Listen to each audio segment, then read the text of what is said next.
Right. Jadi kita selalu ingat buah tu yang terkeluar tu lah. Betul. So actually Dr. Lokman, dalam buah sir tu, the definition of buah sir tu sebenarnya dia salur darah Yes, saluran darah di bahagian yang dubur. lemah, yang bengkak, yang jadi bengkak. Yes. Alright. Jadi kita selalu ingat buah tu yang terkeluar tu lah. Betul. Salur darah yang bengkak. Tetapi I think kita patutnya kalau berdarah tu kita jangan anggap benda ni buasir. Itulah message yang sangat penting. Betul.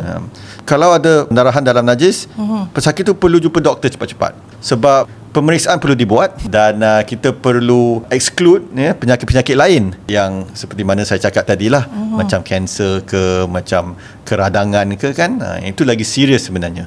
So maksudnya daripada najis yang berdarah tu, kita boleh conclude ke banyak benda yang kemungkinan lah. So salah satunya adalah kanser lah, buah sir tadilah. Okey. Betul.